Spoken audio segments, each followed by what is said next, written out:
नमस्कार, मी अश्विनी वैद्य. पुस्तक परिचय या चॅनलमध्ये तुम्हा सर्वांचं मनापासून स्वागत.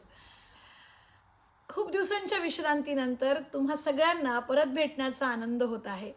मी या काळामध्ये वाचलेली पुस्तकं मला कशी वाटली, त्यातले काही उतारे हे तुमच्याबरोबर मी शेअर करणार आहे. तर आज आपण ज्या पुस्तकाबद्दल बोलणार आहोत ते आहे जी.एनची पत्रवेळा. हे पुस्तक म्हणजे जी.ए. कुलकर्णी यांनी कवी ग्रेसांना लिहिलेली पत्र यामध्ये आहेत. जी.एंना पत्र लिहिण्याचा छंद होता. त्यांची बरीच पत्र आत्तापर्यंत प्रकाशित झालेली आहेत वेगवेगळ्या पुस्तक रूपामध्ये. जी.एंची निवडक पत्रे खंड 1, खंड 2 ही वेगळे पत्रसंग्रह प्रकाशित आहेत. तर याच्यात कवी ग्रेस आणि त्यांची मुलगी मिथिला यांना लिहिलेली पत्र आहेत. तर यातलं एक पत्र मी आता वाचून दाखवते.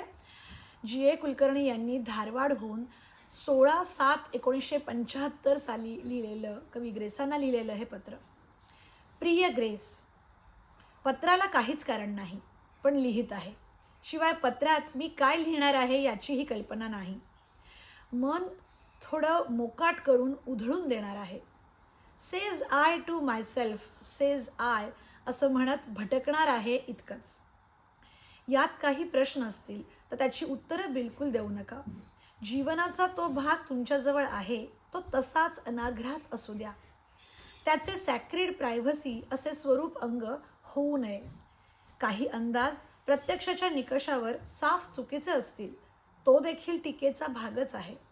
तर परवाच्या सत्यकथेतील तुमची कावळा ही कविता मी ती स्टाफरूममध्ये वाचली. अद्याप वर्ग सुरू व्हायचे आहेत. इतर प्लॉट विकत घेणे, ट्रिपल बेनिफिट स्कीम वगैरे विषयांवर चर्चा करत आहेत. मला त्यात रस नाही.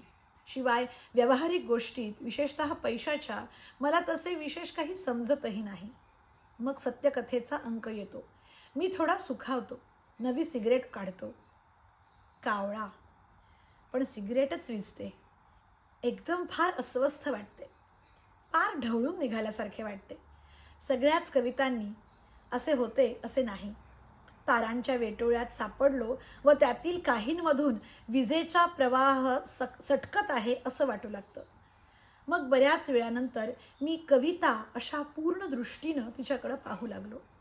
कावळा हा विलक्षण पक्षी तर खराच, संपूर्णपणे व निसंशय काळा रंग असूनही त्याच्या बसण्यात किंवा हालचालीत कधी खंत, ओशाळेपणा नाही. मी आहे अशी निर्विकार स्थिर जाणीव, टुबीचं स्पष्ट उदाहरण. भारद्वाजाकडे पाहताच तो बिचकतो.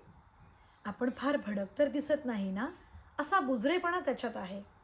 पण कावळ्यासमोर सगळे इंद्रधनुष्यी पक्षी नाचवले तरी तो स्वतः निर्विकारच राहील. टेड ह्यूजने कावळ्याच्या रूपकावरच अनेक कविता लिहिल्या आहेत, पण तेथे कावळ्याला आपली परंपरा नाही. कावळ्याची ओळख चिमणीबरोबर अगदी लहानपणापासूनच होते. मग हळूहळू चित्र गुंतागुंतीचं होतं. शेणाचं घर विसरलं जातं. सासूरवाशिणीचा निरोप त्याच्याबरोबर माहेरी जातो. काही बाबतीत, काही कवितांच्या बाबतीत मी एक निर्भेळ गावंढळ माणूस आहे. काही अशिक्षित स्त्रियांच्या ओव्या ऐकून मी स्वतःला विसरतो. अजूनही ज्योत्स्ना भोळेंचे माझी या माहेरा जा हे गीत ऐकल्यावर जरा दाटल्यासारखंच वाटतं. अगदी फुटपाथवर ठोक बसून मी पुण्या मुंबईला उसाचा रस प्यालो आहे. पाहुणा येणार असेल तर त्याची वर्दी आधी आणण्याची जबाबदारी त्याच्यावर पडते. पाहुणाच येणार तर घेऊन जाण्यासाठी भाऊ वडील यावे अशी स्वयंपाकघरात तगमग होते. आमटीत मीठ जरा जास्तच पडतं व शेवटी कुणी आलं नाही तर फसव्या मेला अशा शिव्या देखील कावळ्याच्या वाट्याला येतात. पण कावळ्याविषयीच्या आपल्या भावना इतक्या सोप्या नाहीत.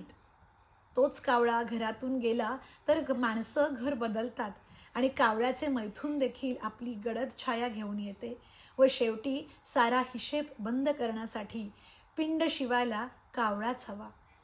आवडत्या व्यक्तीच्या अतृप्त इच्छा, अरे माझी पुस्तके जाळून टाका पण रद्दीत टाकू नका, असल्या इच्छा, ज्यांना आता खरं म्हणजे माळ्यावर ठेव पण मोलकरणीला देऊ नको, आणि कुणास ठाऊक आपल्या हळव्या इच्छा, ज्यांना आता खरे म्हणजे काही अर्थ उरलेला नसतो. कळायच्या त्या अखेर कावळ्याकडूनच, व त्या कळवायला कावळ्यालाच अखेर शरण जावे लागते. कावळ्याविषयीचे हे आकर्षण असे लव्ह हेट स्वरूपाचे, हे सारे तुमच्या कवितेच्या निमित्ताने, कवितेविषयी नव्हे. मला या कवितेत प्रथमच जाणवली ती गोष्ट म्हणजे काही ओळींच्या शब्दांतील अटळपणा, अनिवार्यता. एखाद वेळी अशी एक ओळ निर्माण होऊन जाते की ती जाळामध्ये धरलेला तारेचा तुकडा स्वच्छ पांढऱ्या तेजाने जाळापेक्षाही जास्त जिवंतपणे चमकू लागावा, त्याप्रमाणे साऱ्या कवितेत मिरवते. अशा ओळीत शब्द जर बदलले तर तिचे परिपूर्ण सौंदर्यच ढासळते. आणि तिच्या स्तनांवर ठेवून द्या निखारा, रत्ना समान मागून चमकेल देह सारा, किंवा पहिल्या वधास लागे काळीज फार मोठे, माझाच मित्र माझा काढेल आज काटा. या ओळी तुमच्या कसबाच्या खुणा आहेत असे मी म्हणणार नाही. तुमच्या भाषा प्रभुत्वाच्या देखील त्या खुणा नव्हेत. प्रभुत्व म्हटलं की शब्द गुलामाप्रमाणे वागवत राहण्याचा कुर्रेबाजपणा दिसतो. आणि विशेष म्हणजे शब्द असे कुणाचे गुलाम होऊ शकत नाहीत. या ओळी तुम्ही लिहिल्या नाहीत, तुमच्याकडून लिहिल्या गेल्या इतकंच. वीज चमकल्याप्रमाणे विजेवर ताबा राखणारा माणूस जन्मायचा आहे, आणि ज्या विजेवर ताबा आहे ती बटनातली वीज आहे. तिच्या प्रकाशात रुपये आणे पै यांचा फक्त हिशेब लिहायचा. तुमच्या आणखी काही कविता पाहिल्यानंतर कधीतरी कावळाविषयी मी आणखी लिहीनही. तर असं हे एक सुंदर पत्र, खूप छान, आणि इतरही मिथिलाला लिहिलेली पत्रही याच्यामध्ये आहेत. तर हा असा पत्रसंग्रह सगळ्यांनी नक्की वाचावा असा आहे. धन्यवाद.